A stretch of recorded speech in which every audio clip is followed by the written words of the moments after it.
You probably remember it before you remember the lessons themselves. The sharp smell of floor polish drifting up the corridor, chairs scraping as everyone sat straight, the sudden hush when the teacher entered. Before you learned your times tables or how to write neatly, you learned the rules. How to sit, when to speak, where to look.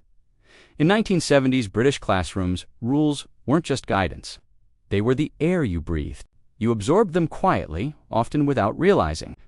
Don't draw attention, don't answer back, don't get it wrong in front of everyone. At the time, it all felt ordinary, even sensible.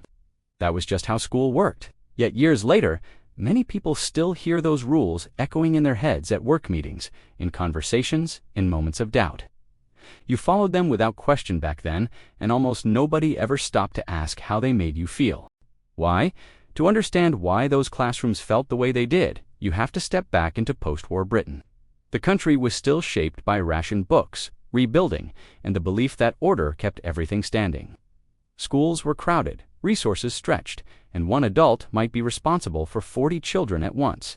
In that environment, uniformity wasn't a choice. It was survival. Rules created quiet.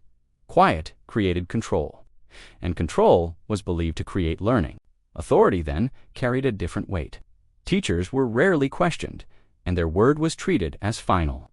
Parents often reinforced the same message at home, trusting the system because it had guided them to era was comfort in structure and reassurance in knowing your place.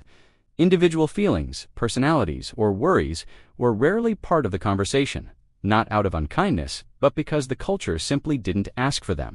Today, classrooms sound different. Children are encouraged to explain, explore, and express. Back then, efficiency mattered more than confidence, and fitting in mattered more than standing out. These rules weren't seen as harsh. They were normal, sensible, even necessary. Yet what felt practical at the time quietly shaped how a generation learned to see authority, themselves, and the space they were allowed to take. And that context explains why the rules felt so powerful. It sets the scene for understanding how ordinary routines became lasting lessons, carried beyond the school gates and into adult life. Often unnoticed, unquestioned, and rarely spoken about at the time, then afterwards. Silence was one of the first lessons, even if it was never written on the board. In many classrooms, children spoke only when invited, and even then with care. Hands went up slowly, voices stayed low, and questions were weighed against the risk of getting something wrong. Listening was praised. Challenging, even politely, was not. If you misunderstood, the mistake felt exposed, not explored. It lingered in the room longer than the correct answers ever did. Over time, many pupils learned an unspoken strategy. Quiet was safer. Safer than guessing. Safer than curiosity. Safer than drawing attention to yourself. You could pass through the day unnoticed, do as you were told, and avoid that tightening feeling in your chest. It worked in the classroom, but it traveled further than that. Years later, in offices, meetings, and conversations, the habit remained. Most people never realized how much those early lessons shaped their confidence as adults, because silence had once been rewarded, and questioning had quietly felt like a risk worth avoiding. Correctness had a very specific shape back then, and everyone knew it. Letters had to lean the right way, lines had to be straight, shoes planted flat on the floor. How you sat, spoke, and held your pen often mattered as much as what you were trying to say. Doing it your own way rarely earned praise. Doing it the approved way avoided trouble. Slowly, children learned to edit themselves. A different idea was held back. A creative flourish rubbed out. Better to copy the model exactly than risk standing out.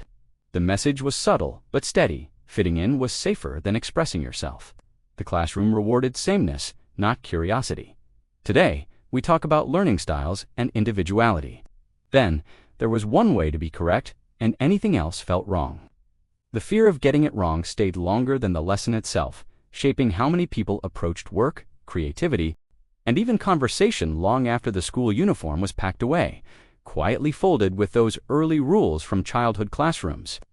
Mistakes seem to have a longer life than success ever did. A correct answer might earn a brief nod, but an error could be remembered, repeated, sometimes even shared aloud. Names on boards, marks compared, places quietly understood without being explained. You knew where you stood, even if nobody said it directly. Praise was scarce, almost awkward, while correction felt sharp and public. Many children carried those moments home with them. The feeling of heat in the face, the wish the floor would open, the replaying of it later in bed. Over time, those memories settled into something heavier. A belief about ability. If you were not good at maths, or not the clever one. Success passed quickly, but mistakes echoed. Years later, some adults still hesitate before trying something new.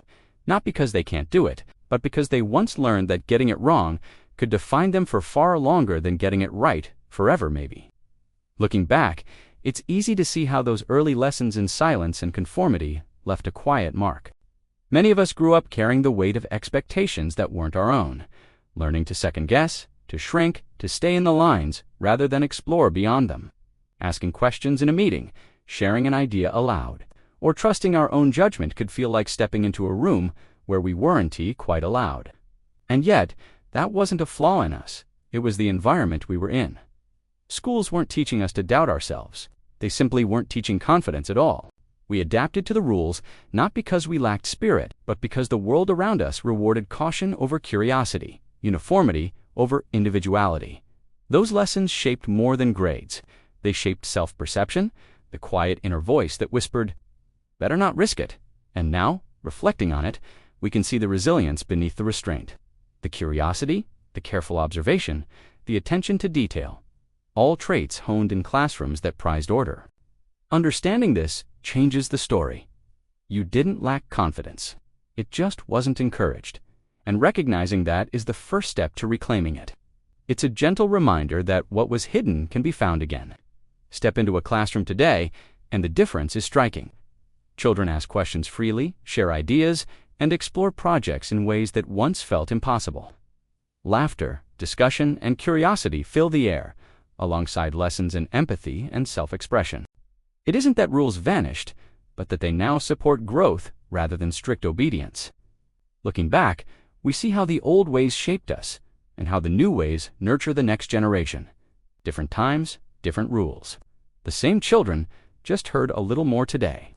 And perhaps it's worth pausing to remember and share our own classroom stories too.